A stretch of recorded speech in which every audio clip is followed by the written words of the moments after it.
It is time for the UFC London edition of the Fight HQ podcast. Of course, I am Jason Floyd. As always, joined by the fighter Pete Rogers Jr. We're going to break down the card. Come up here on Saturday, lock time 1 p.m. Eastern time, main card 4 p.m. Eastern time. Of course, the entire fight card will be live on ESPN Plus. Of course, headlined by the former champion Leon Edwards, looking to get back into title contention. He takes on Sean Brady. Also, no matchup in the 205-pound division. You got Carlos Ulberg, who's starting to look to make his case, putting himself in a title matchup as he takes on the former champion Jan Blachowicz. Pete, how's it going, man?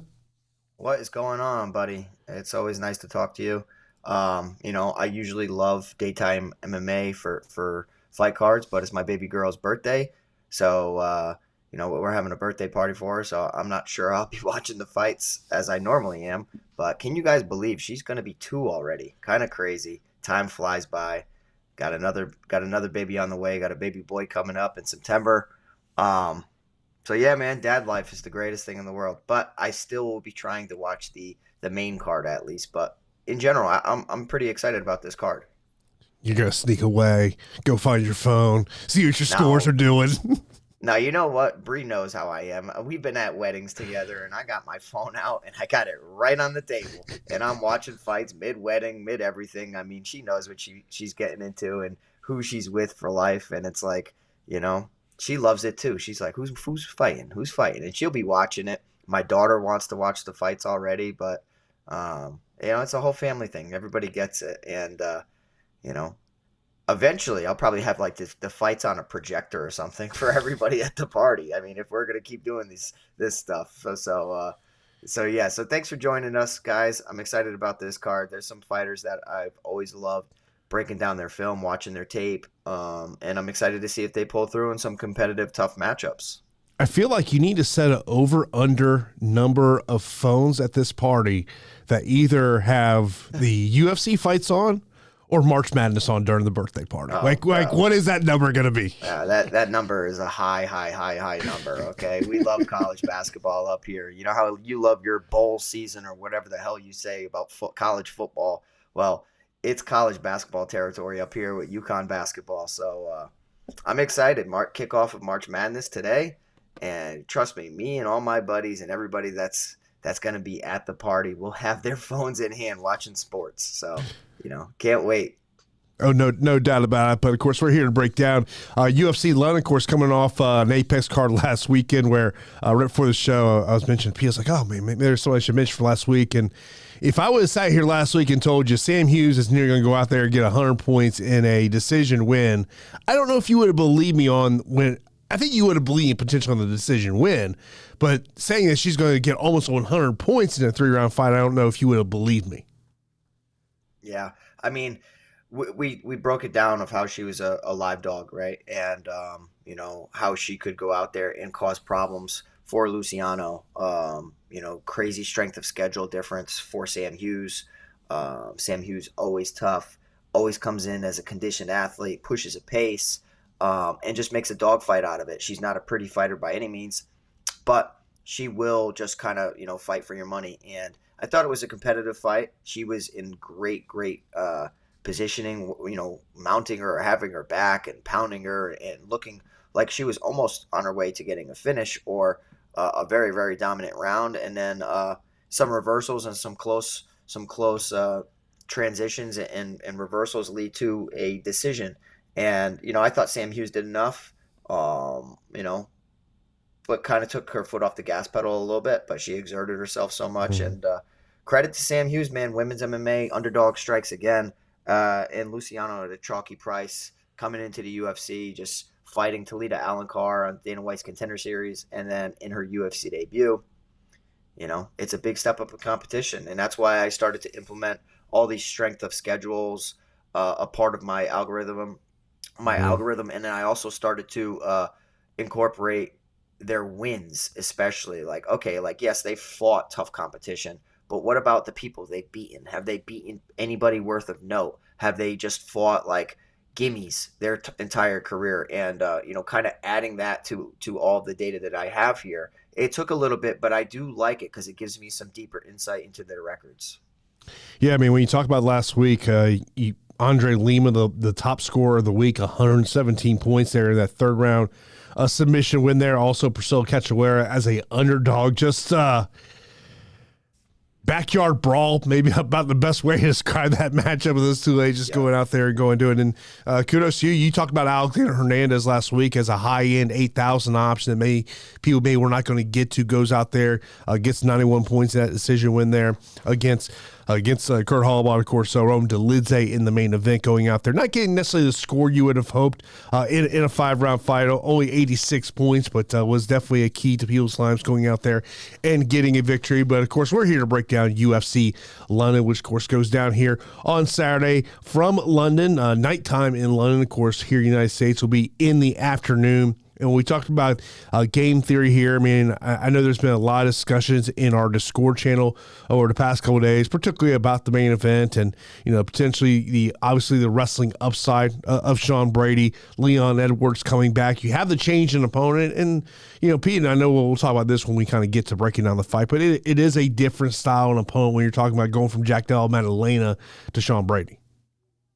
Yeah, that's the one thing I talked to you pre-show, and I said, I would have much rather Leon had a full camp dedicated to this specific matchup and this specific style, because Sean Brady's skill set is pretty similar to Bilal Muhammad. It's pretty similar to Kamaru Usman, of an overpowering wrestler who has some hands to him.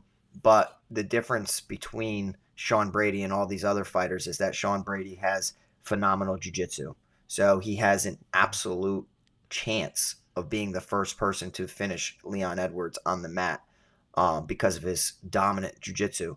The pivot from Jack Della Maddalena, getting excited to showcase your striking, and I listened to several Leon Edwards interviews of, I was finally excited to go out there and be able to show my true skill set, my full arsenal of weapons, and just release out there, not have to be worried about getting taken down or spending most of my camp, working on my takedown defense. And now you pivot mid-camp from that striker delight to now going up against a matchup that has kind of haunted you or plagued you or annoyed you throughout your career. I don't think it's an easier matchup than going against, a significantly easier matchup going from Bilal Muhammad to Sean Brady.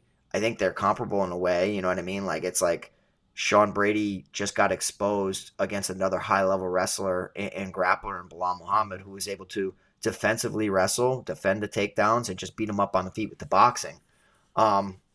So, I mean, this is a pretty binary fight, I think, in my opinion. If it stays standing, it's Leon Edwards' fight. If Sean Brady's able to have success with the takedowns, he has unbelievable, control on the mat, which Joe Pyfer has even said, like, dude, I get taken down by Brady and I can't get up. And like, his control is ridiculous. So I think if it's on the mat, we truly get Sean Brady just dominating Leon, which if you go and you look at UFC stats and you look at all this stuff, the control time, it's a total path to victory for Sean Brady. And it's happened to Leon in the past. So, I mean, I think there's value on both sides, and initially I was picking Leon Edwards to pull off this matchup, Jason, just because I was like, man, I think he's gonna defend some takedowns. But then I go back and I watch the film and I look at the numbers, and it's just like Leon doesn't do enough half the time. He's jabbing, he's chopping at the legs, he's feinting, he's front kicking. There's no volume to him. So if it's a close round, I don't necessarily know if certain strikes from him outweigh the control time or the takedowns of Sean Brady. So I'll be picking Sean Brady here, and it's a little bit of a surprise to me, but I think you have to have somebody a part of the main event in your lineups, and for me it'll be Sean Brady.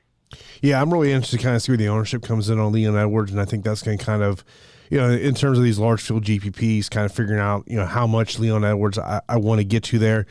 Co-main events, you've got an aging fighter on one side of it who hasn't been in the cage in over a year and a half against another guy that, you like the upside of him, but man, I really question whether he can stop a takedown or not. That to me is kind of concern in the co-main event. You look at Nelson Holland, probably a buyer beware really on both sides of that equation. I mean, you got a guy, Gunnar Nelson, who really is a 55er. I mean, let's just call it what it is, but he just doesn't want to cut weight. And then, of course, you got Kevin Holland, who, here at 70, I like him much better there at 70. Of course, huge reach advantage, but really have a concern if Gunnar Nelson is able to get this one to the ground. And then there's some fights on this card that's, I look at a guy like Lanier Kavanaugh at 9,100. He's probably a guy I want to get to. Yeah. Yeah, I don't blame you. I'm over here and I jumped the gun. I already broke down the main event, but I was just so excited. I like some of the fighters that you mentioned. I think Carlos Ulberg striking's awesome. Did I really think that he'd become elite after losing to Kennedy and Jeshku? No, not really. But it goes to show you how thin that light heavyweight division can be. Yeah. Kevin Holland, Gunnar Nelson, the headache of the week. I probably won't want to have much exposure to that just personally because I want to avoid the headaches. But from a 150 max, it's probably a fight that you need to target. I'm interested to see if Molly McCann can rebound after just having a really rough patch of part of her career. Truly excited to see Vucenic here. I think that he is a very skilled athlete and very skilled fighter. Short notice, stepped in against Guram Kutataladze and arguably won that fight. Kavanaugh is nasty. Herbert and Padilla is a very tough, volatile fight. Sloppy heavyweight fight between Tybura and Parkin. Excited to see CLD go out there against a striker and showcase his true skill set.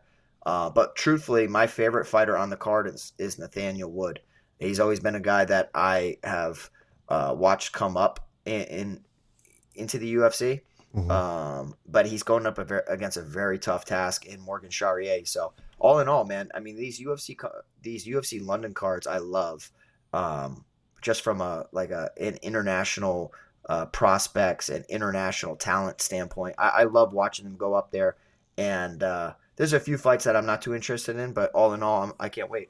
A lot of Cage Wars alumni and former Cage Wars champions on this card in terms of that one. Of course, if you do got any questions, you can line those up in the YouTube chat. If you're having to be watching us live or you watch this after the fact, you can leave a comment in YouTube, or maybe you want to throw in our Score channel. Of course, that is a totally free channel that we do have. Always great conversations going on in there. We have our DraftKings contest is already live. Be sure to sign up for that. Let's try to get 200 people in that contest this week, but let's get right into breaking this one down. Of course, the main event is the former champion Leon Edwards as he is challenged by Sean Brady.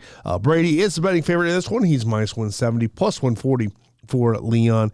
Leon, $7,600 on DK, $14 on FanDuel. Brady, $8,600 on DK, and $18 on FanDuel, Pete. Yeah, I kind of already broke this down, but, Leon Edwards clearly has had the tougher strength of schedule throughout the UFC. I mean, his opponent's win record sits at about 71% throughout his career, and in his wins, his opponent's records sit at 69%. Pretty similar to Sean Brady from the percentage standpoint, but the names a part of Leon Edwards' resume is pretty impressive. We have Sean Brady's strength of schedule sitting at 68%, and his wins, his opponent's win record in his wins sits at 67%. It all comes down to, does Sean Brady really go out there with just a true grappling and takedown skill set and game plan? I believe he does. I've always watched him go out there and fight to his strengths, and I think the game plan is pretty similar. Like when Leon was on such a tear, it's hard to come up with something to really, form a game plan to beat the guy because he seems somewhat untouchable for so long. And now that Bilal Muhammad has somewhat exposed or shown that there is a path to beating him, I think Sean Brady's going to go out there and give his best effort of trying to replicate that. So, I mean, all in all, I think that it's a good fight, and you can make an argument one way or another. There's a discounted price for the former champ in Leon Edwards at $7,600, and then you have the takedown menace in 5 rounds with the potential of getting the finish sitting there at $8,600. So I'm going to be favoring Sean Brady here. But the longer this fight stays standing, the more I'm worried about him getting knocked out or getting pieced up. I mean, he's going to be at a height and reach disadvantage of a total of 5.5 inches. Obviously, the notable name experience lies with Leon Edwards, but I'm gonna go with a couple of a couple of the certain things I discussed, leaning towards Brady a little bit more, like where Leon having this switch up in the camp. I've also seen photos circulating. It's looking like he's having staph infection or had a battle with staph infection on his elbow. All more of a reason for me to want to get behind Sean Brady. So I'll be picking Sean Brady. I know that there's tons of pressure for Leon to stay on this card because it is in London, and that's why he wasn't necessarily given the rematch against Bilal Muhammad, because the time frames of both of them didn't really match up. When you had Shavkat get injured, I kind of thought that Leon would get the shot.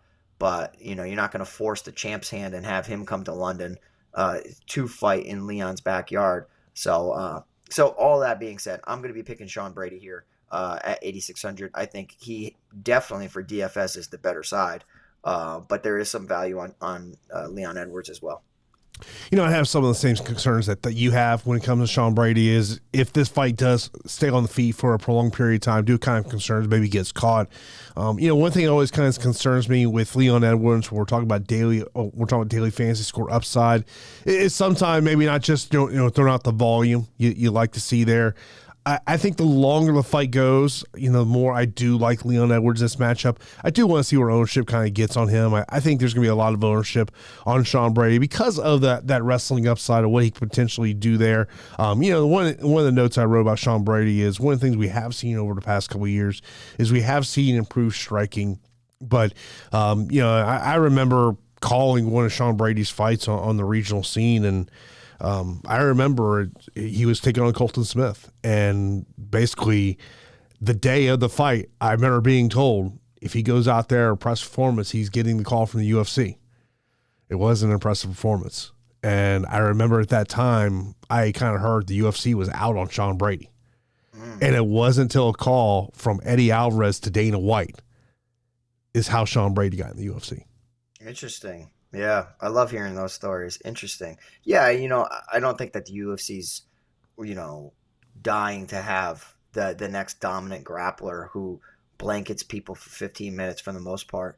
But then when you started seeing Sean Brady go out there and get some finishes or look to finish with his submission skill set or possibly utilizing ground and pound, that's different. Then you start becoming a little bit more exciting. But nobody wants a guy to go out there and just lay on him for 15 minutes. That doesn't sell, and that's not really what the UFC is looking for.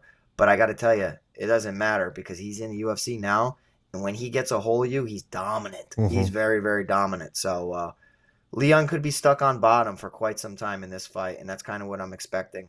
I think that he has good takedown defense, but it's going to get tested early and often, and Brady's top control is second to none. Co-main event is in the light heavyweight division. You got the former champion Jan Blachowicz taking on the up-and-comer in Carlos Ulberg, who is a minus 310 betting favorite. Blachowicz plus 245. Blachowicz $7,200 on DK, $11 on FanDuel. Ulberg $9,000 on DK and $20 on FanDuel, Pete. Yeah, I was trying to talk myself into a Jan Blachowicz play. And really the only thing that's keeping me off of Jan Blachowicz is his age. He's been an aged fighter for quite some time. Also coming off of some injuries and that he took care of and tried to become as healthy as possible. And you got Carlos Ulberg, a guy that I've never really been all that high on, just because he hasn't been in the cage all that much because he's getting rid of everybody so quickly. But when he hits you, man, he really rocks and finishes you. His striking's great. He's a patient fighter if the finish doesn't come, but he's a sniper. And I do think that Jan Blachowicz's best path to victory here is test that grappling of Carlos Ulberg. I don't think that Carlos Ulberg's grappling is as poor as a lot of fighters that have come out of city kickboxing. Or I should not trying to say they have bad takedown defense, but I actually think that Carlos Ulberg has better wrestling than a lot of people. Maybe even Israel Adesanya, takedown defense was good, but we've seen Ulberg land some takedowns of his own. We've also seen him capitalize and get a submission win. And it's pretty impressive for a kickboxer to do that. Even in just being in the UFC for a short time and having a pretty green MMA career, his strength of schedule is actually pretty damn good. Carlos Ulberg's strength of schedule, his opponent's win rate sits at about 71%, whereas Jan Blachowicz has a ton of fights, has fought the names of the sport of the division. His opponent's win rate sits at about 66%. And it's kind of impressive because Ulberg's thrown himself into the deep end, into the sport of MMA, and he just keeps winning. So I think the counter shots, I think the patience and the precision of Carlos Ulberg and the length, I think it's going to cause some problems for Jan Blachowicz. And of course the age. I mean, he has 8 years on Jan Blachowicz, 1 inch total of height and reach. Clearly the better wrestler and grappler in this matchup is Jan Blachowicz, and that was showcased in the Alex Pereira fight that he arguably won. It's a fight that I'm not really in love with for DFS, just because I think it's going to be a little bit more patient, especially if Ulberg's in the driver's seat. But I do have Ulberg just winning a decision here over Jan Blachowicz. Blachowicz has been pretty damn durable throughout his career. I just think he's going to be a little bit slow and a little bit behind in a lot of these exchanges. And he could come off these injuries, looking career best. But I think the more likely situation is that the time off and the injuries, they kind of accumulate, and we do see somewhat of an aged Jan Blachowicz. And it's a perfect time to have Ulberg test himself against an aged guy. So big step up in competition for Carlos Ulberg, but I do think that he passes the test. My concerns on both sides for this fight, you mentioned about Jan Blachowicz, 42 years old, hasn't fought in nearly 2 years, about a year and a half since the last time that we've seen him in the cage. And the other concern I have on Carlos Ulberg is what happens if Jan can just hold him up against the fence and really test that gas tank? Yeah, I mean, it's a very, very true. And against the cage is what caused Carlos Ulberg to get knocked out against Kennedy Nzechukwu. So, I mean, you want to stay away from that Polish power. He's old, but he hits hard. And he also is strong, and he's savvy and smart on the ground. With it being 3 rounds, I think that Ulberg has to be the matador and make Jan Blachowicz be the bull. And so he has to utilize good footwork and good length and good jab and a good cross, and limit the kicks a little bit unless they're low on the calf, and really increase your mobility to stay away from Jan Blachowicz. But yeah, I agree. I do have concerns on both sides, but I will be leaning towards Carlos Ulberg here. And I think we know the UFC is looking for fresh title challengers in this division. And Carlos Ulberg is that potentially, new challenger for potentially Ankalaev. I know Ankalaev, first off, it wasn't him who tweeting it. It was his manager who tweeted it, basically saying that they've accepted a fight on a date. A lot of speculations that it is an immediate rematch with Alex Padilla, but Carlos Ulberg is the guy that potentially would be next in line when we're talking about fresh challengers. If it's not him, maybe Yuri Prochazka gets an air crack at the title here. But to me, this is just old school UFC matchmaking. Looking to elevate that up and coming guy in the division here. Next up, we got a matchup between Gunnar Nelson and Kevin Holland. Holland is a plus 105 betting underdog, minus 125 for Gunnar Nelson, who's 8,500 DK, $15 on FanDuel. Holland, 7,700 DK and $14 on FanDuel, Pete. Yeah, this is the no thank you fight of the week for me. I just really don't want to have any part of this match, just because I play single entry now, and I'll put my single entry lineup in the GPP as well, hoping that it hits. But I mean, for 150 maxers, I do think that you're probably going to need this matchup. Volatility surrounding both Gunnar Nelson and Kevin Holland. Tons of inactivity for Gunnar Nelson, not to mention age. I shouldn't say age, but I should say not in his prime, going up against the guy in Kevin Holland, who is really just, he's the 4 years younger. Total height and reach advantage sits at 13 inches in this matchup. So at welterweight, I love Kevin Holland so much more than middleweight. He's just not big enough for middleweight, and he's not physical enough. The one X factor that we can't gauge through stats, through data, through anything is, the desire. And I really don't know if the desire to compete is there for Kevin Holland. I know everybody's critiquing it this week, but it's valid. Does he want to be there, or is he just showing up for a paycheck? I think he really considers himself more as an entertainer than a fighter. And even in fights that he wins, he's got his back taken. He's holding on. He's playing to the crowd. He's playing to the camera. Like it's just a volatile fight whenever it's Kevin Holland. His jiu-jitsu, he's a Brazilian jiu-jitsu black belt. His striking's great. His long distance striking is great. But Gunnar Nelson, when he gets a hold of people, he really sags them to the ground exceptionally well. And he gets to the back well, as in addition to that. So I do worry about Kevin Holland just getting backpacked for multiple rounds. In a blink of an eye, he can turn the tide of a fight. He can reverse whenever he wants to. This guy's got all the skills in the world. And I do think that he has all the potential to be as good as he wants to be.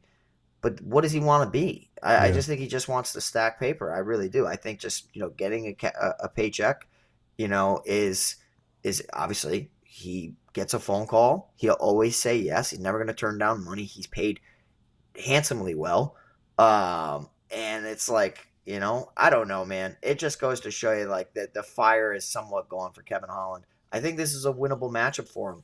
But I also thought that there were some winnable matchups in the past. I thought he could have beaten Rainer de Ritter. I know that he was smaller, but I still think that he could have beaten him if he was focused. I think he could have beaten Michael Venom Page. I think he could have beaten Roman Dolidze given the rib injury. You know what I mean? Like there's all these matchups. The ones at 185 pounds, physicality proved to be the difference maker. Or maybe that's just another excuse. It's just I don't know what to put my finger on in this matchup. I will be picking Kevin Holland because it is at welterweight, and I do like the height plus reach advantage of 13 inches. They both have basically identical strength of schedules where both of their opponents' win rate sits at about 69%. I'm going to go with Kevin Holland here, but it's not a pick that I'm in love with. I think that at any moment Gunnar Nelson can submit him with a rear naked choke. Or just win a decision by taking the back and sagging on him, and we'll be sitting there frustrated once again. So I think Kevin Holland has done enough to make me not want to put him in my lineups a lot or put money on the line with him. So I'll just sit back and watch, but I will pick him to win. I will pick Kevin Holland to beat Gunnar Nelson. One of the things Kevin Holland has always said, he made this joke when he was on Demetrius Johnson's podcast. He's like, man, look at champions. He goes, you think their lives are fun? He goes, they all look miserable. He goes, I don't want that life. He goes, I'm just want to go out there and fight. And, since 2020, Kevin Holland has the most fights in the UFC with, I want to say it's now 20 fights. Maybe this is 21st coming up here on Saturday. The concern I have with Kevin Holland is Gunnar Nelson getting on his back. And to me, if you tell me Gunnar Nelson gets on his back, fight's over. I mean, I'm sure that the Gunnar Nelson wins via submission prop, which I haven't looked at, I'm sure is probably not a great number. But the one concern I would have on the Gunnar Nelson side of the equation is he's really a 55er, doesn't really cut weight to get to fight at 170, where Kevin Holland is cutting weight to get to 170. So I do kind of wonder, could maybe the size advantage of Kevin Holland play into this? Can he keep the fight on the feet, use that 9-inch reach advantage that he has in this one overall? But for me, the pick is going to be Gunnar Nelson. I think he gets the fight to the ground. I think he submits Kevin Holland at some point. Yeah, that submission prop sits at plus 200. And I think that's about right, right where it should be. But yeah, that's kind of shitty for a prop, you know what I mean? That's just not juicy enough for me. I agree. If you told me it was 3-1 or more, then I'm a little more interested. Yeah. I think there's a chance that this fight under delivers too, and I think it could be a little underwhelming where, you got Gunnar Nelson with super weird striking and feinting and karate-esque striking, and then Kevin Holland historically struggling against that style, Wonderboy Thompson, Michael Venom Page, kind of just screwing around. I can see them both just being a fight where people are like, why did I have this much ownership? And that's my hope. My hope is that it flops and that me pivoting to some other fights is the correct move. Yeah, I mean, one of the things that I have found myself in betting, having a lot of, finding, great advantages on is those fight goes to the distance props. And particularly when I can find, plus money on the fight does not go the distance. And I had a lot of success last week on that. And I 4X my money last week, and I got to that point where I had 4X my money. I say, you know what? I'm just taking my winnings for the night. I'll enjoy the rest of the fights. Yeah, exactly. I mean, it's always nice to have some skin in the game and being able to, you got money on the line, But when you hit that mark and you're profitable, man, get out. I tell people at work, take your money and run. Get out of here. It's like you have to know, you have to have a number in your head or an X amount in your head. And then once you reach that, you got to just learn to put some aside, and you can keep gambling with some, but like put some aside and stack it up. Yeah, usually once I get to about 3x, I'm kind of like, you know what? I'm good. But I will say this, when I'm at the casino, I definitely have a hard time walking away from the blackjack table. You and everybody else. You and everybody else, brother. Yep. And especially like when they want to change the dealer, I go, whoa. We do not need to change the dealer. This dealer is treating me well right now. That's awesome. Yep. Yeah, I will say this.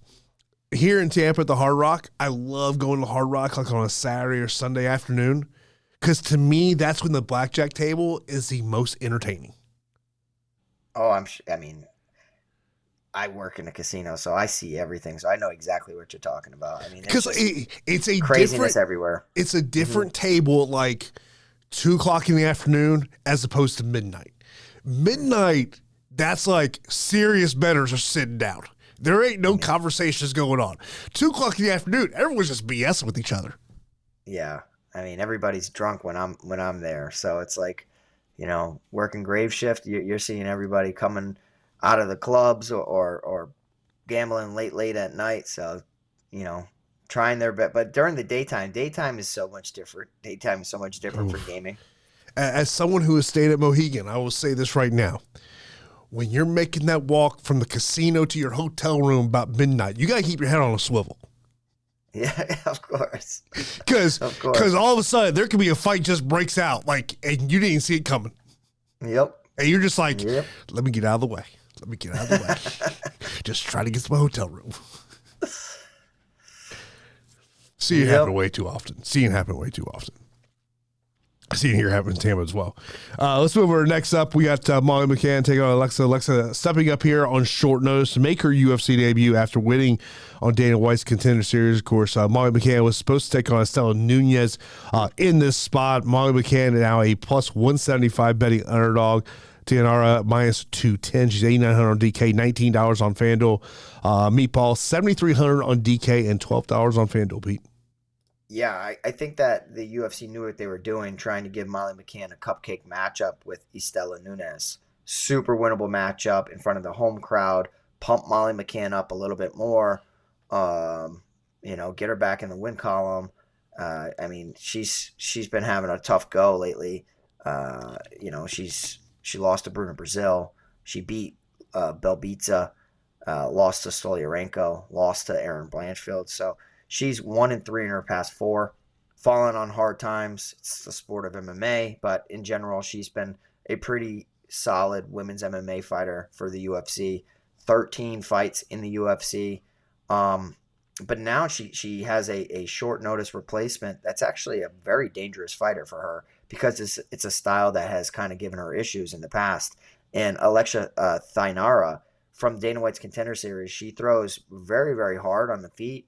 But the best work that she can get done is when she can utilize her takedowns and her ground control. She seems to be somewhat smart about it, where if her opponent has good submission skills, she avoids going to the ground. If she thinks she can complement a round or kind of really solidify a round, she will throw hard strikes, land a takedown in a controversial round. She also has some submission skills, which I know Molly McCann's really, really, really been investing in her grappling ever since, she lost back-to-back fights to Erin Blanchfield and Stoliarenko via submission. And that was on display against Belbitsa. But Belbitsa is pretty damn volatile. And I do think that Molly McCann's boxing is some of her best stuff. I don't know what to make of this fight, Jason. I really don't know what to make of this fight. You have Thainara breaking into the UFC, hasn't had a single UFC fight, only had that Contender Series fight, going up against a fighter who has 13 UFC fights. On paper, Molly McCann should work this girl. But I just don't know if she can deal with the style. I mean, Thainara has 7 years on her and a total of 5 inches in the height plus reach department. And she has that takedown threat in the back pocket. This could be a very pressure-filled situation, and one where you got the UFC jitters, the octagon jitters, and that's where Molly McCann as an underdog comes through at 7,300 en route to a decision win. But I don't think it's going to be an easy fight. So Molly McCann could come through and end up pulling off this fight, but she needs to land the better boxing combinations, which I'm not necessarily sure she's going to have the most success. I think she will have some success, but Alexia's a pretty damn good striker herself. And then like offensively, Molly McCann's, she likes to go to the takedown well to put a stamp on the round. I'm not sure that's a good idea going up against Thainara, who has some jiu-jitsu skills and also probably better wrestling than her. So it's a very compelling fight, Jason, one that I'll mostly pass on just because there are a little bit too many variables and unknowns in this matchup. I mean, if I do the strength of schedule for Thainara, the strength of schedule, the win percentage of her opponents she's fought sits at 53%. Not really that great. Molly McCann's strength of schedule, obviously she's fought the who's who and some notable names in the UFC. Her strength of schedule, her opponent's win rate sits at 61%. So a pretty sizable difference, but it's to be expected. I'm going to stay away from this fight. I do worry and think that maybe Thainara can just control Molly McCann. But if it's a close fight, we could have some home cook in there, and we could see Molly McCann walk out as the victor. So I don't blame people for value hunting Molly McCann. I'm gonna take a wait and see approach with her. I'm not gonna play Thainara. I'm not gonna play Molly McCann. 150 max. I think it's a pretty sneaky fight to target, but I will pick Thainara to beat Molly McCann. But nothing would really surprise me in this matchup.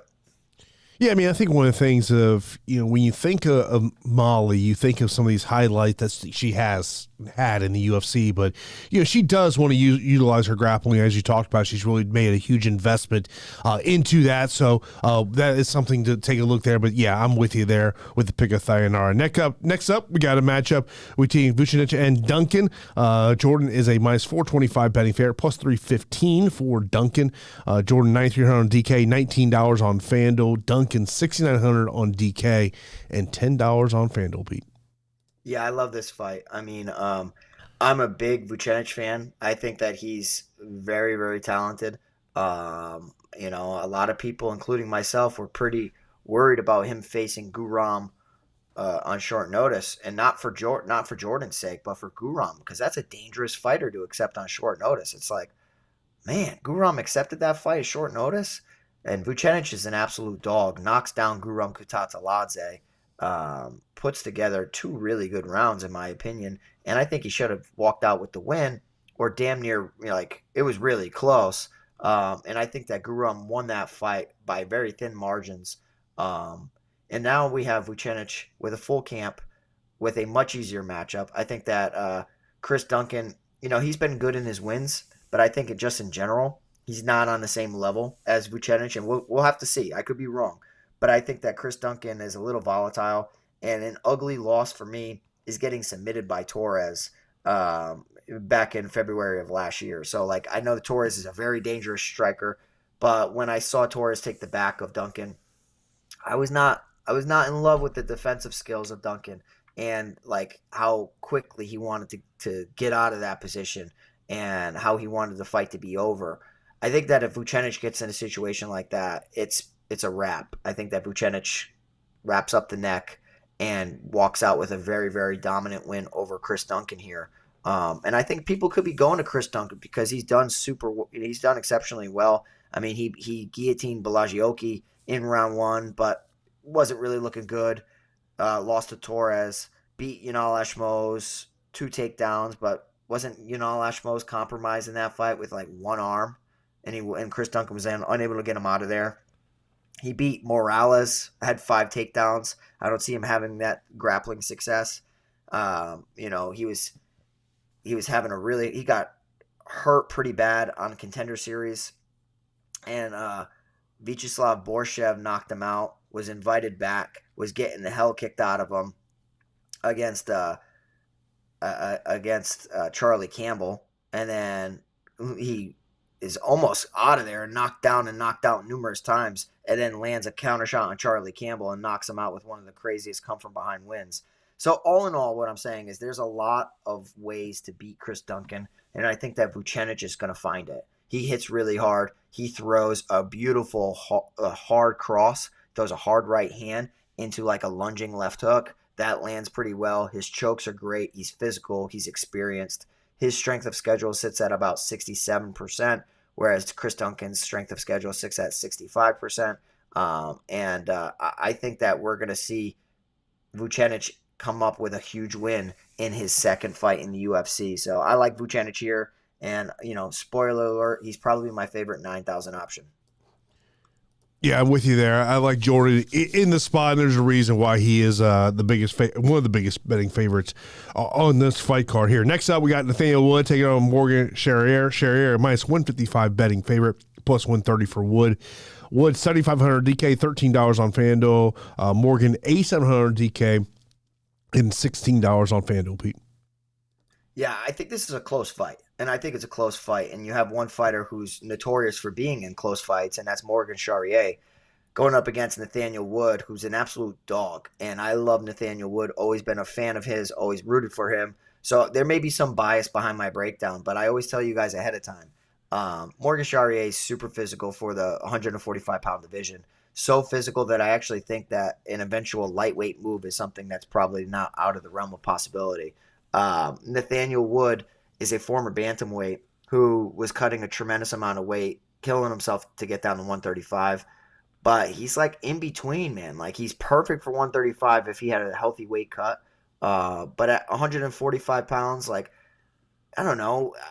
Does he look a little undersized? To me, I have Nathaniel Wood as a bantamweight in my mind. But, yeah. In this matchup, you got Charriere with 2 years on Nathaniel Wood and a combined 2 inches of the height plus reach department. I love Nathaniel Wood's boxing. I really, really do. And I think that his volume striking is something that could actually work for him in this matchup. His durability at times has shown to be somewhat of a problem. He gets hit, he gets dropped.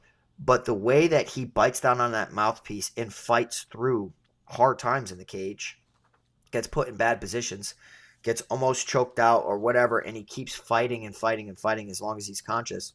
So, I am a big fan of Nathaniel Wood, and I think that this is a winnable fight for him. And it's one against a high-profile, high-pedigree opponent in Morgan Charriere. It's just if Morgan Charriere starts clinching with him or offensively wrestling Nathaniel Wood, I think that the top game of Morgan Charriere could pose some problems for Nathaniel Wood. But I think technically Nathaniel Wood's got him in every department. I love the boxing. I love the speed. I love the precision. I love the calf kicks, the kicks in general. And I almost think that the offensive wrestling of Nathaniel Wood, defend some takedowns, reverse position, and make Morgan Charriere defend your takedowns, just staying busy, being the motor in this fight. I think the activity could do enough in front of the home crowd to get the nod. And Morgan Charriere is not the craziest finisher in the world. So maybe I don't have to worry about Nathaniel Wood getting knocked out despite the physicality difference. I'm going to be picking Nathaniel Wood to pull off the upset here. And I think it's going to be a very hard round 1. And I think the fight's going to be won in rounds 2 and 3. So I think Charriere is going to come out really, really hot.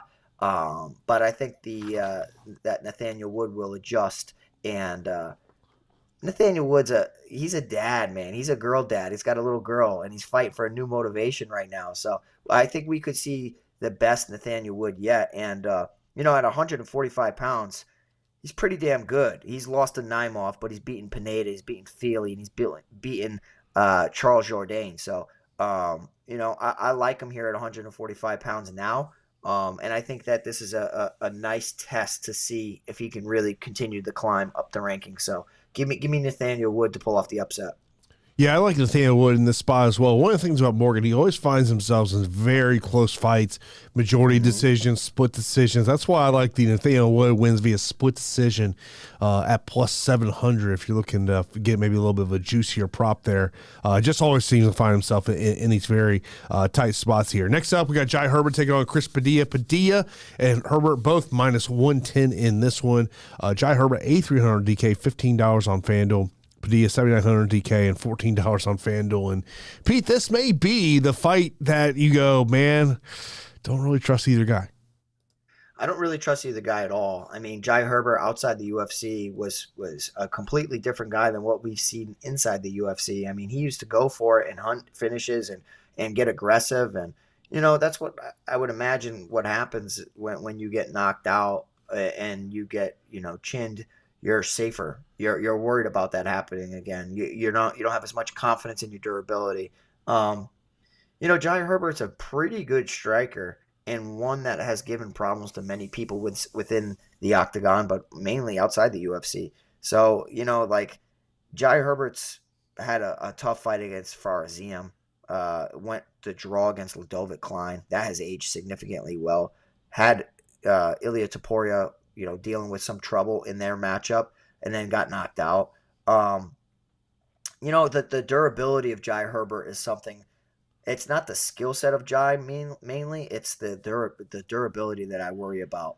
But I'm not sure if Padilla packs that shot power that I'm so worried about him knocking out Jai Herbert. Padilla is a guy that likes to get his wrestling going. Very, very good wrestling. Very good submission skills. Very good ground and pound. Aggressive guy, and I would say form-wise, he should have nothing but confidence, right? I mean, he's broken onto the UFC as a massive underdog at 6,900 over James Lontop, submits him in round one, at 7,300 against Rong Zhu, goes out there and elbows him in the eye and busts his eye open, but closes his eye and gets the TKO win in round two. Up until that point, though, I see he has the better finishing skill set of the two, but I don't know if he has the better minute-winning potential. So I worry about him being stuck on the outside against Jai Herbert in a kickboxing matchup.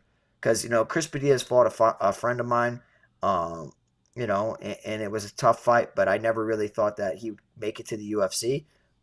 He's here. He's put together two great fights, and I know that there are a lot of people that are backing Padilla as the underdog that they want to circle to kind of break the slate. He has the potential, absolutely. And Jai Herbert's a guy that I don't know, man. I haven't been all that high on, but you got to remember this is UFC London, and if this does go the distance, I worry about Padilla coming through on the scorecards, especially because Jai Herbert is the better striker of the two and is the longer fighter of the two. So, Jai Herbert has 7 inches in total of height plus reach, whereas Padilla is 7 years younger. The strength of schedule difference is massive. If you look at Jai Herbert's career outside the UFC, in combination with the UFC, his opponent's win rate sits at almost 71%, whereas Padilla's opponent's win rate sits at 56%. And let's look into that a little deeper. Of Herbert's wins, what is the record of his opponents that he's beaten? The win rate sits at 65. Padilla's win rate sits at 52. So it goes to show me that Herbert's beaten better competition. He's fought in better competition. He's fought better competition. He's beaten better competition. And this is a winnable fight for him, but one that I'm going to stay away from. So I'll be picking Jai Herbert, but man, through my fingers, I'll be watching it. And I know that's going to upset a lot of people that are going to be picking Padilla this week. Yeah, it's when I was just kind of developing our lineup for our Fight HQ contest. This was one fight that I was really looking at, and it was more about price point than anything else. But I'm sitting there going, man, God, do I really want to sweat this fight out, or do I just want to spend a little bit more money and get to someone I feel more confident with? And I went with the latter. Yeah, I don't blame you. I don't blame you at all. Yeah, that was just kind of where I looked at it in terms of that one. Next up, we got O'Neill Kavanaugh taking on Felipe dos Santos. Kavanaugh a 3-1 betting favorite here. Dos Santos plus 240. Kavanaugh 9,100 DK, $20 on FanDuel. Felipe is 7,100 on DK and $10 on FanDuel, Pete. All right, so this is a very tough fight. and one where I think the prospect and the upside clearly lies with Loner Kavanaugh. But Felipe dos Santos is an absolute dog. And, he broke onto the scene debuting against Manel Kopp, and man, that was an absolute war. He got hit a million times. He hit Kopp a million times. He rocked him, but that was primarily a striking matchup. Ever since that fight, when grappling has been initiated, he's looked poor. And even on the regional scene, when Felipe dos Santos is put on his back, it's not good. It's not a good look at all. And also the takedown defense is pretty poor in general. Like, I don't know. Like, there's no true elements of takedown defense. It's accepting and then it's dealing with it, which I do not like seeing at all. I mean, he was ragdolled by Victor Altamirano. On the feet, he had the better moments, arguably, and walked away with one of the craziest decisions, scoring 51, taken down about 600 times. Against Andrey Lima, was controlled, taken down, beaten up. I think that the strength of schedule is clearly in Felipe dos Santos' favor. His opponent's win rate, he's just fought tough competition, sits at 73%, whereas Loner Kavanaugh's fought softer competition, maybe picking opponents and taking a smart approach to getting to the big show. His opponent's win rate sits at 59%. But the tape don't lie, man. I mean, Loner Kavanaugh's hands are absolutely unreal and incredible. His footwork is great. I mean, his combination of stepping in, hitting him, stepping out, boom, stepping back, hitting him and countering and dropping him. It's one of the greatest knockouts you've seen. And I think that the prospects of Loner Kavanaugh, like, his best days are yet to come. A lot of people are down on Loner Kavanaugh, and I'm not really down on him at all. I think that he's good, and I think that Jose Ochoa is a very difficult matchup and pretty similar to Felipe dos Santos. But I think that Felipe dos Santos is so hittable on the feet, but also so volatile in the takedown defense department that Loner Kavanaugh can actually showcase his takedowns because he can go to the well. And I think that he could just put together a complete performance. It's hard for me to say that Loner Kavanaugh is going to finish him when Lima was unable to finish him, when Manel Kopp was unable to finish him. But I think that we could see a very solid performance from Loner Kavanaugh in front of the UFC London crowd. So, I'm going to be going with Loner Kavanaugh here. And I think that, at the given price tag, the heavier weight classes probably put together a better score. But I do think that he's in a good position to score decently well, especially if he lands a ton of takedowns. When I tell you Felipe dos Santos' takedown defense is bad, I mean, his opponent's takedown defense sits at 14%. That's through 3 fights. And on the regional scene, I saw similar problems too. So clearly not a hole that has been patched. But yeah, give me Loner Kavanaugh here. Yeah, I like Kavanaugh, and he'll probably be a core play for me this week. Next up, we got a heavyweight matchup. Marcin Tybura taking on Mick Parkin.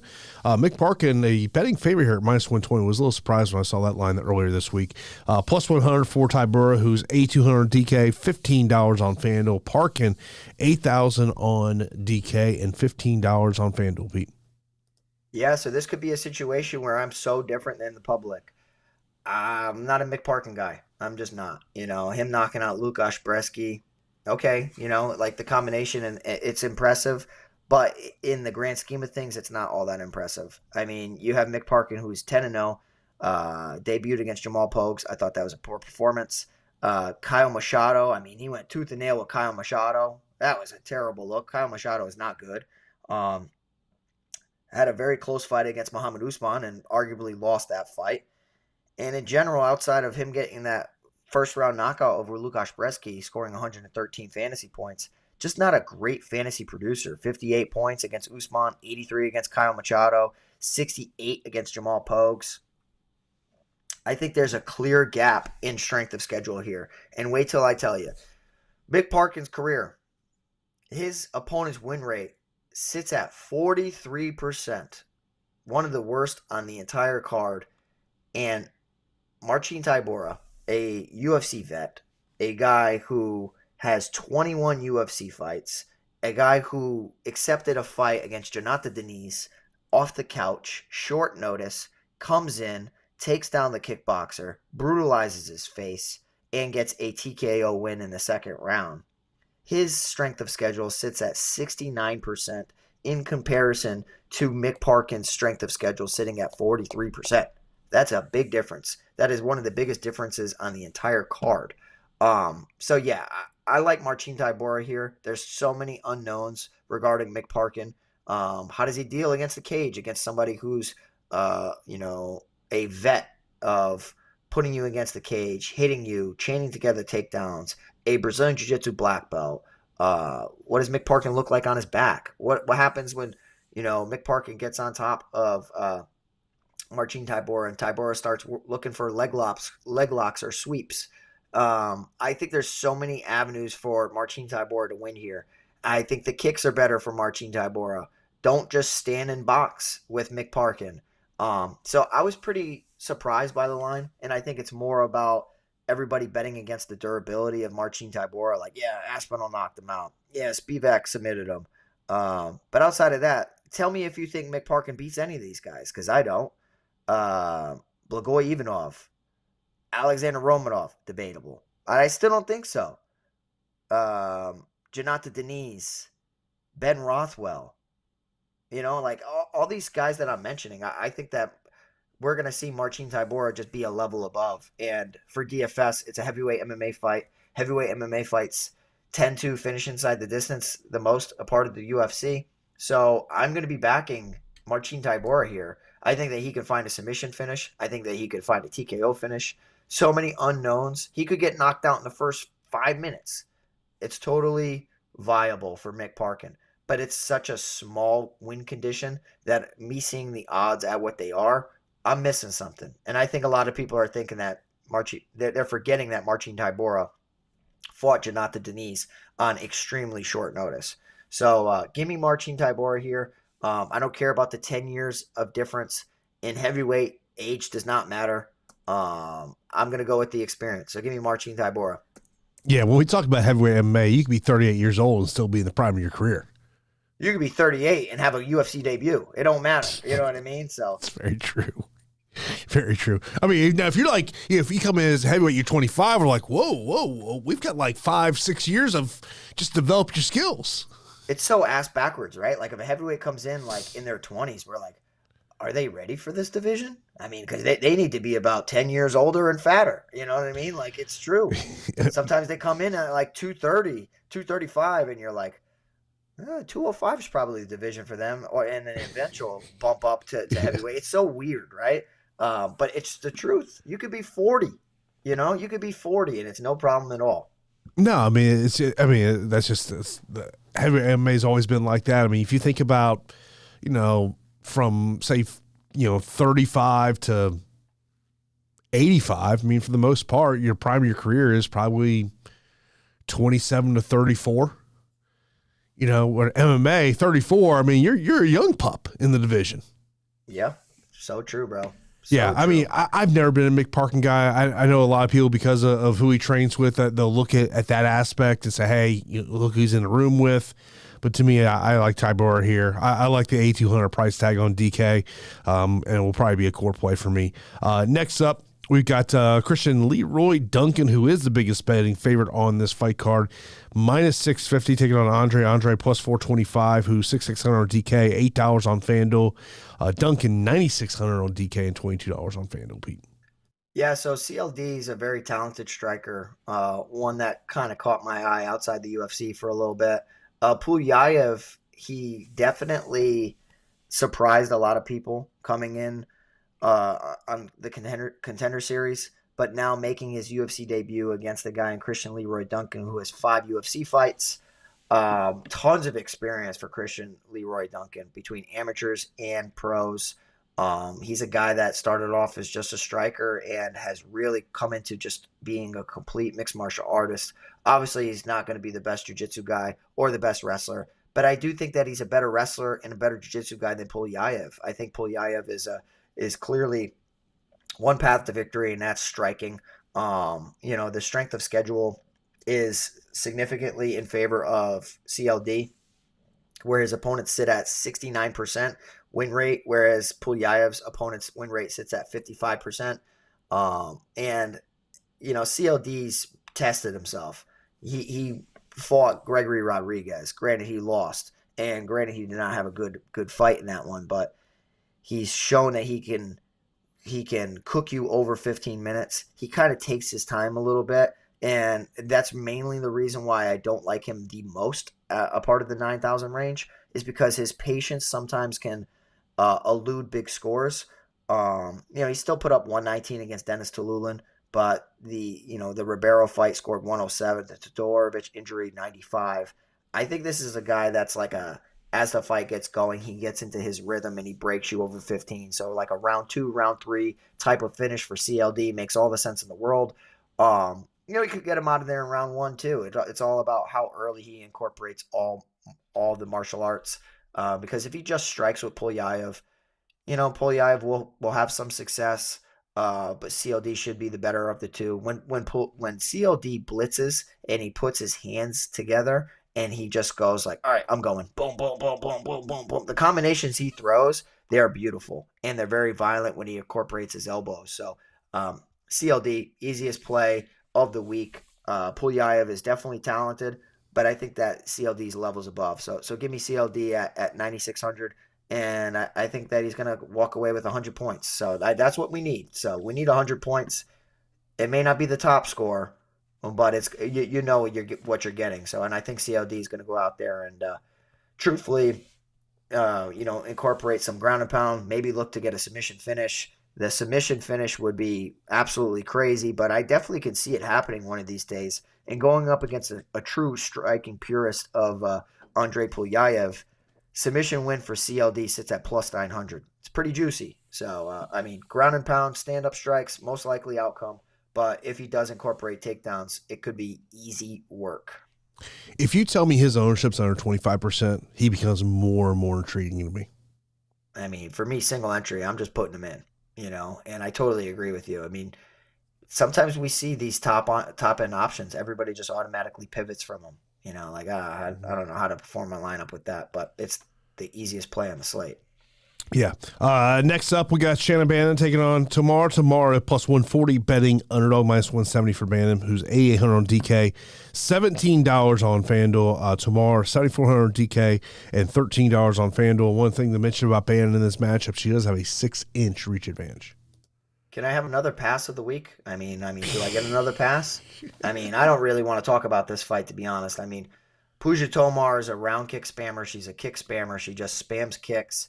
I don't know. She just kind of blindly throws everything. I think that Shauna Bannon has the better footwork of the two. She will kind of dance around her opposition.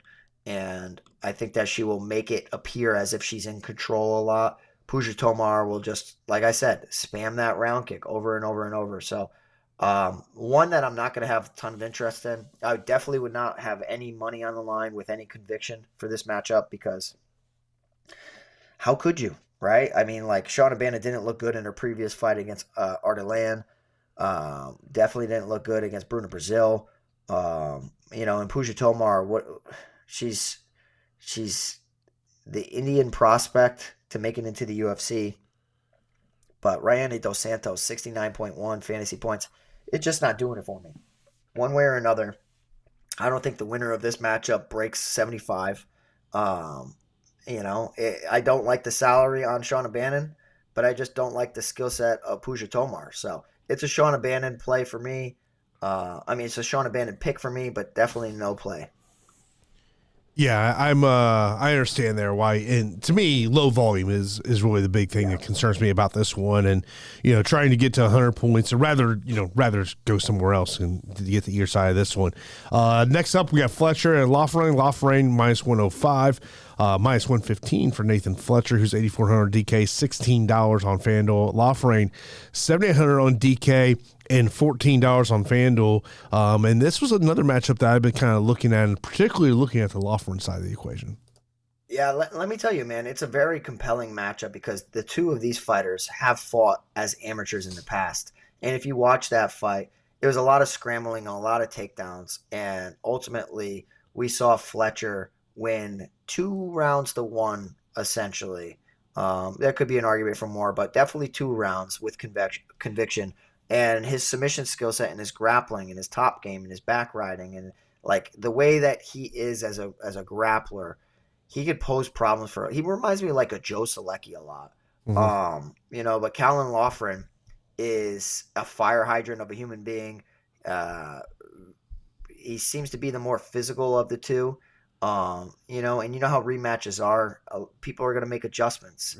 Loughran also implements takedowns in his own right now. Like he goes out there and he's the one with good wrestling and trying to initiate takedowns. I think the submission skill set clearly is better for Fletcher, but the physicality in 2025, it might slightly edge towards Loughran here. So, this is one where it's a really, really close fight. I think if Fletcher gets to an advantageous position, we could see him pick up a submission finish. But if he's unable to get to that advantageous position and it's just a dogfight and it's back and forth, I think that the better striking and the more aggressive Loughran might end up getting the nod. It's hard for me to say. I do want to pick Fletcher, but I totally see why people would be wanting to pick Caolan Loughran. For me, it's another pass for DFS production. Like there's a lot of stuff that I'm passing on this week just because it's a very close fight and it's too tough to really call. The one thing that I found extremely interesting, listen to this, Jason. Okay. The strength of schedule for Nathan Fletcher, his opponent's win rate sits at 66%, whereas Caolan Loughran's opponent's win rate sits at the lowest on the card at 39%. And I think that's largely due to him fighting like two guys that are 0-40, and Tapology flagged both of their accounts for like fraudulent fights and all that, which we don't see all that often. But I was just like, wow, that's really weird because, on paper it looks like Fletcher has fought the who's who, whereas Loughran really hasn't been all that tested. Even in the wins for Fletcher is 69%, the wins for Loughran 29%. So I don't know, man. I still might side with Fletcher here, but I think that Loughran's probably one of the most live dogs on the entire card. And if you're picking him, Jason, I don't fault you at all. I just think it's a really close fight. So give me the guy with the better jiu-jitsu skills slightly in Fletcher. But for me, it's going to be a pass. No, I understand that. For me, Loughran, I just kind of like the price tag we have here at 7,800 in terms of DK. Then our first fight of the night, Guram, who is a minus 450 betting favorite, taking on Fernandez, who's plus 325. Guram, 9,400 DK, $21 on FanDuel, where Fernandez is 6,800 on DraftKings and $9 on FanDuel, Pete. Yeah, so, I mean, this is one where, like, Guram Kutateladze, I don't think there were many people a bigger fan of Guram Kutateladze than me. Like I loved it. I was like so impressed with how well he fought in his debut against Mateusz Gamrot. And it was a close fight. He spent most of it defending takedowns, but having to defend that many takedowns from a spammer, guys going out there just constantly making you work and shoot and shoot and shoot. I was impressed. I said, wow, okay, like, not to mention he's training with Khamzat Chimaev, who I've been the highest on anybody. And I said, okay, like I can't wait to see him in his next fight, like with a true matchup, because I don't even know if he really should have been awarded that fight. Damir Ismagulov, underwhelming. I'm like, okay, give him an easier matchup. Then he gets paired up against Elvis Brenner, looking good early, and then over 15 minutes, man. He gets hit with some shots and he just starts to crumble. And it's like, is my man breakable? And at that moment, I said to myself, I don't know if I can trust Guram Kutateladze as much as I think I should have, or I used to think I could. And I went back and I watched some regional tape, and he gets hit and rocked by some people on the regional scene and still picks up the win and comes from behind. And I think that in a perfect world, if Vucenic had a full camp, he beats Guram Kutateladze. I really believe that. But it's timing is everything, right? Like, you have Vucenic wanting to get into the UFC, takes a short notice opportunity, very tough fight. gets his foot in the door, is able to get in the UFC, and now Guram's got a win over him. But it was not an impressive performance, like in all these fights in the UFC, he's landed only one takedown against Damir Ismagulov, one takedown against Elvis Brenner, one takedown against Vucenic. So, according to my metrics, like he will be attempting about 3.8 takedowns per 15 minutes, but with low success. And, I just don't know what's happened to Guram Kutateladze. He seems like, I don't know, he's like a shell of what I used to think, or maybe I just completely overrated him. So I think the line is wide here. I really think the line is so wide between him and Cowboy Fernandez. And Fernandez is a guy, a Nova União product, a team known for their good takedown defense and hard kickboxing and Muay Thai. And the kicks of Fernandez are fantastic. His win conditions typically by knocking you out early. But I also think that there's a world where he can butcher you with his kicks. He reminds me a lot of Yair Rodriguez. I mean, he really does with how kick-oriented and kick-dominant he is with his style. Debuting against Mark Jacasey. That's a hard fight. When D1 Mark Jacasey was wrestling and ragdolling people, it was very hard. And he had some good initial takedown defense in some moments. But yes, he did get taken down, and he was outworked, and he was playing jiu-jitsu off of his back, attempting omoplatas and some low-percentage techniques. But from the looks of it, his guard is nasty, Jason. His guard is nasty. He has good jiu-jitsu. He's a Brazilian jiu-jitsu black belt. He's a very good striker. I'm down on Guram Kutateladze, and I think I was worried about my friend Jared Gordon going up against this dangerous striker in Cowboy Fernandez.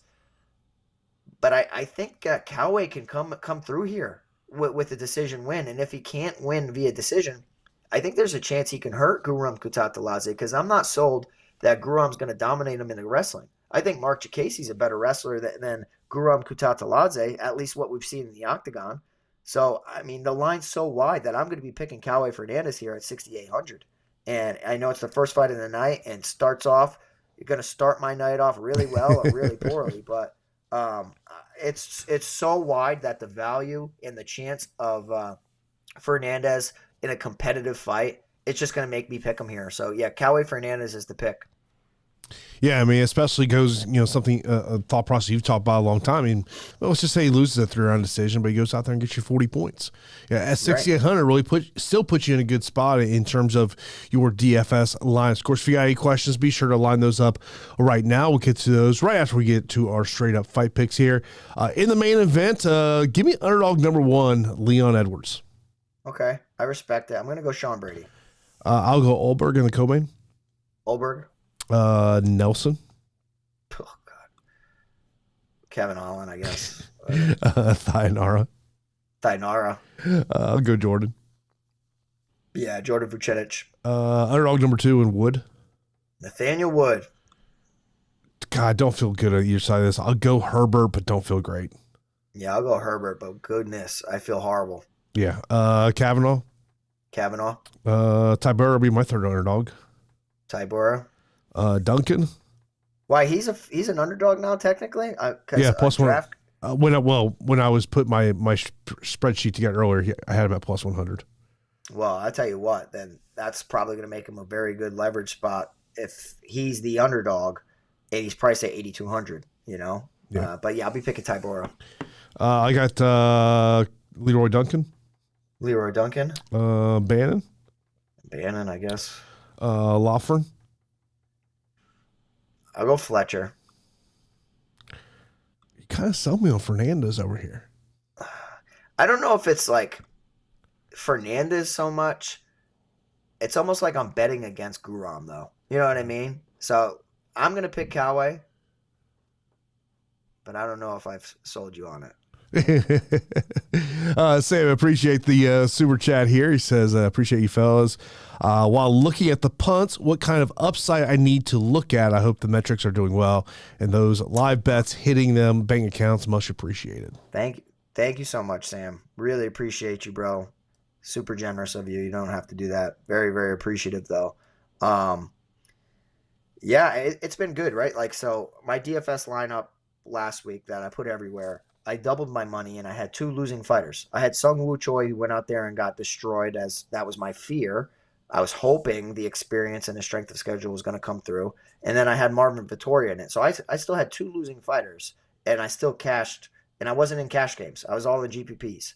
So, it goes to show you just a correct lineup can help you, and you can cash. Now looking at the punts, what kind of upside do I need to look at?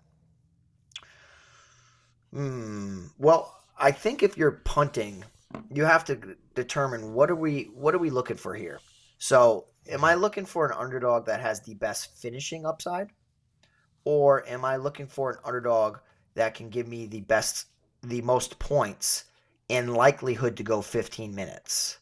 So, like, for me, if I think that Caolan Fernandez will make things competitive, because I don't see Guram Kutateladze finishing him. I think that Nathaniel Wood going up against the guy Morgan Charriere, who's always in a close fight, those two, they're likely to go 15 minutes. Now, if you're looking for an underdog or a punt, if you want to call it a punt, that has crazy, crazy finishing upside, then I think we got to start looking at like maybe a Jan Blachowicz as like a guy that could maybe land a shot that could turn the tide.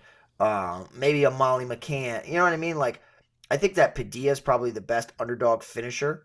But yeah, the way I look at it is I try to be as safe as possible a lot of times, because Kevin Holland drives me damn nuts. And I'm just not rostering him this week. Let him prove it to me. Sam goes on to say, is it me, or are there a ton of passes than usual this week? Do you hear me say pass all the time this week, bro? I don't know. I never say that. I'm passing on a couple of them. Lawford and Fletcher, just because it's so competitive. It could go either way. Tomar, Bannon, I'm passing on that. Thainara, McCann, I'm passing on that. That's 3. That's a lot. Yeah, I mean, there's just matchups that you're just not going to sit there and love. I want to get to some of our YouTube chats questions in here before we get out. We do have some Discord channels question we'll get to here in a moment. Just want to make sure I didn't miss anything before we kind of move over there in terms of that one.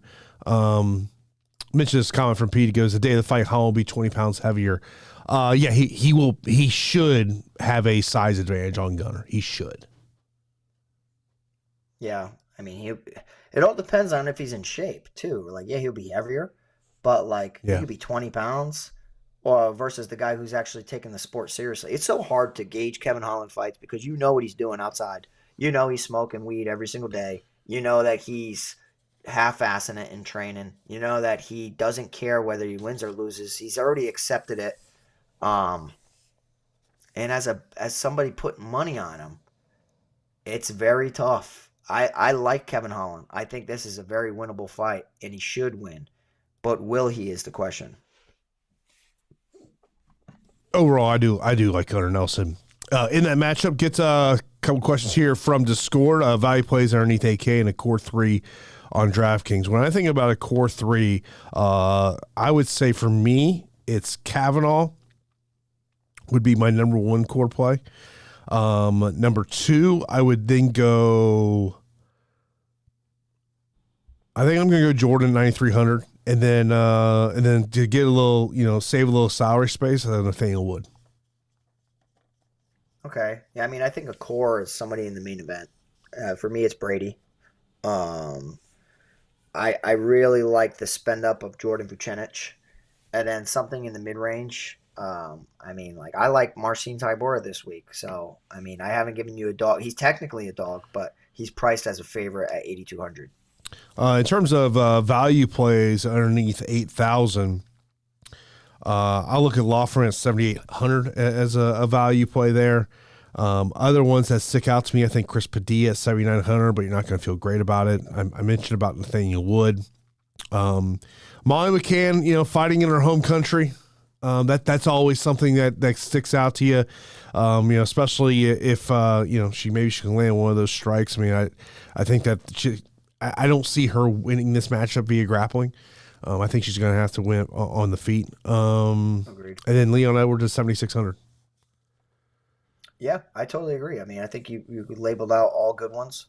Um, I can't really disagree with that. Sam, with his usual spot score, Sam went down and took down that DK contest last week. Congratulations to him. Top Nice best job. plays. Look, I think, I know you're probably going to say Sean Brady because of that grappling upside, even though I'm on the other side of that one. I look at Jordan. I look at Kavanaugh, Duncan, and you made a great point a little bit earlier. Maybe that's just a situation you just say, you know what, I'm just rostering them, and I'll figure out the rest of my lineup after. Yeah, I mean that's kind of where I'm at. I on a fight card that I think will not have that many finishes. It may surprise us.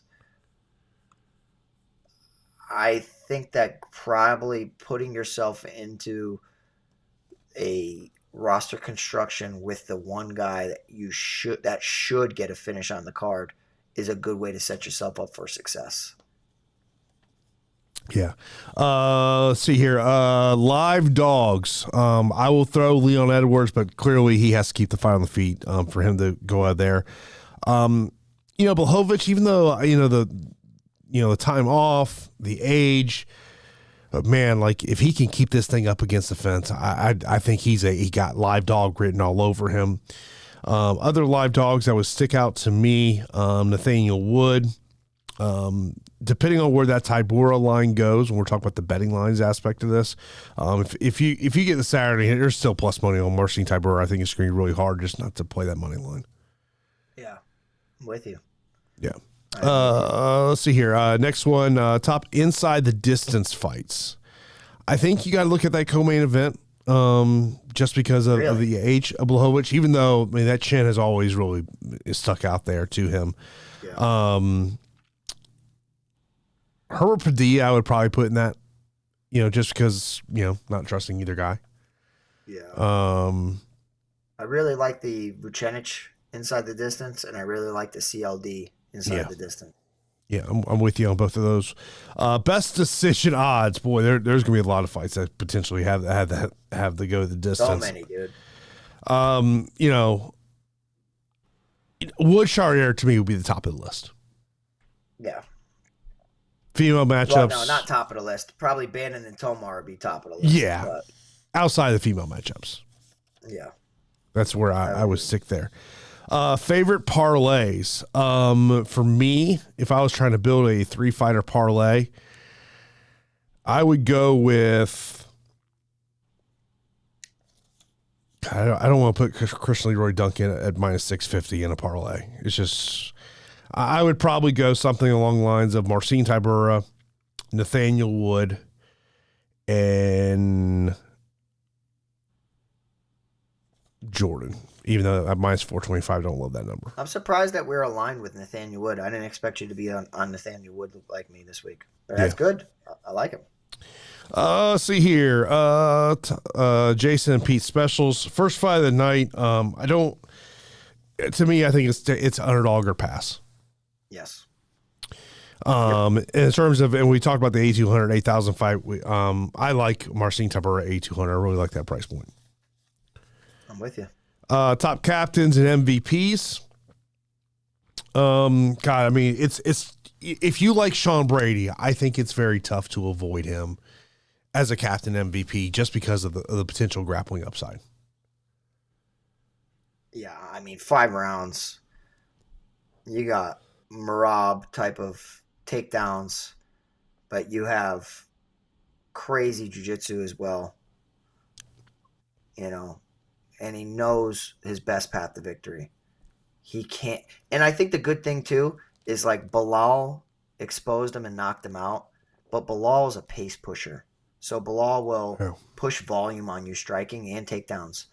Leon won't. Leon will he won't push volume at all. He will just snipe. So I almost think it opens the door for Sean Brady so much more to have success than somebody swarming him, pressuring him, trying to get him out of there, or not just trying to overwhelm him. And that's all that was, is he was overwhelmed.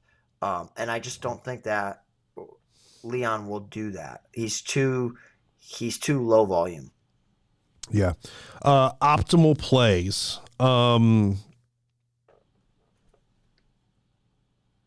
Gunnar Nelson. Ooh, interesting. I don't want nothing to do with that fight.